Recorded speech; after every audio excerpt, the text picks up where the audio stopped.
I wasn't expecting anyone that night, especially not him. It was close to midnight, and I had been sitting on my couch for hours, staring at my phone, rereading the same messages over and over again. My name is Mia. I'm 26, and 3 weeks before that night, my life had completely fallen apart.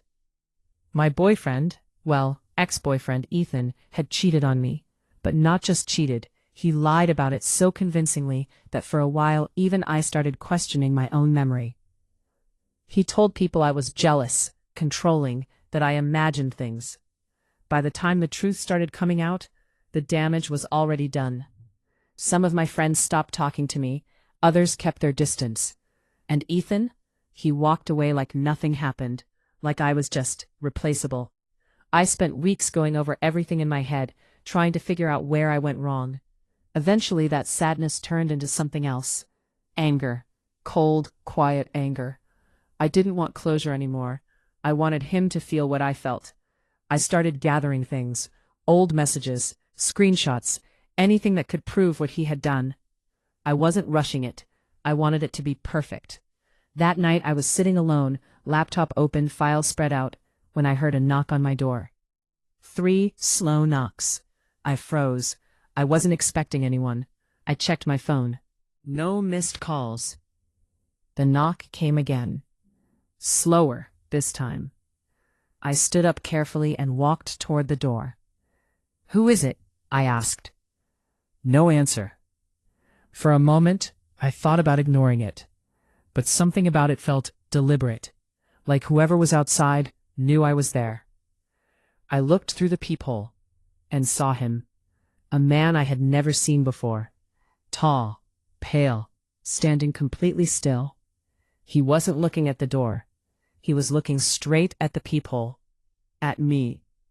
I stepped back immediately, my heart racing. "How do you know I'm here?"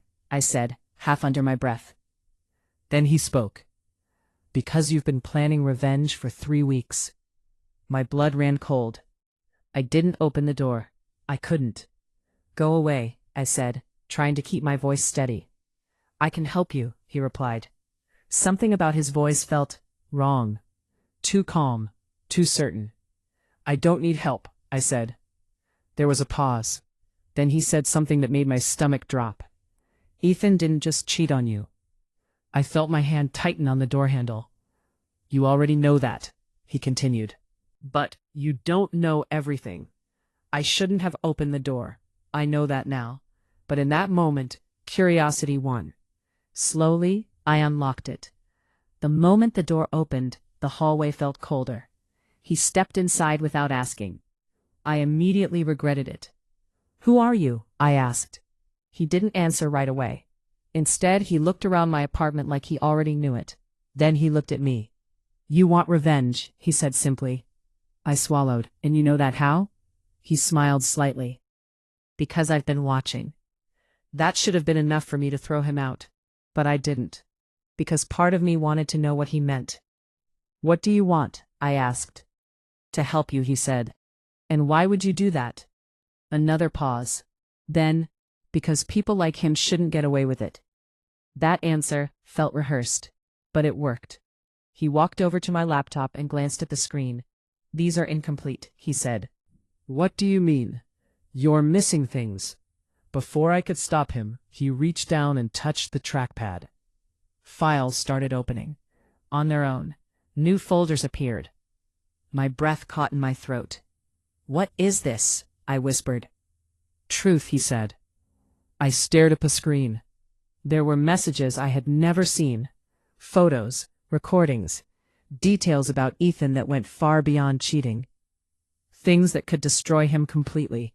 "How did you get this?" I asked. He didn't answer. He just looked at me. "Do you want revenge or not?" he asked. I should have said no. I should have asked him to leave. But instead, I nodded. That was my second mistake. Over the next hour, he helped me organize everything. But help isn't the right word. It was more like he already knew exactly what to do. Every step, every detail. It was like he had done this before. When everything was ready, he looked at me. "Once you do this," he said, There's no going back. I know, I replied. He tilted his head slightly. No, he said, you don't. Something about the way he said that made me uneasy, but I ignored it. I clicked send. For a few seconds, nothing happened. Then my phone started blowing up. Messages, calls, notifications. It was working. I felt a strange sense of satisfaction, relief even. But when I turned to thank him, he was gone. Just gone. The door was still closed. The windows were locked. There was no way he could have left that quickly. A chill ran through me. Hello? I called out. No answer. I searched the apartment. Nothing. It was like he had never been there. Except the files. They were still on my laptop, and they weren't mine. That night things got worse. Much worse. Around 3 a.m. I woke up suddenly. I don't know why. The room was completely dark, but something felt off. Then I heard it. Breathing. Not mine. Slow, right next to my bed. I froze. Every part of me wanted to move, but I couldn't. The breathing got closer. Then a whisper. You got what you wanted. I shut my eyes tight. Go away, I whispered. Silence. Then now it's my turn. I opened my eyes. The room was empty, but I knew I wasn't alone. The next morning, Ethan's life was in ruins. Everything had come out. Not just what I had planned. Everything. Far more than I even knew. He tried to deny it at first, but there was too much evidence, too much detail. He had lost his job, his friends, everything. Exactly what I wanted, but I didn't feel better, because now something else was in my life, and it wasn't leaving.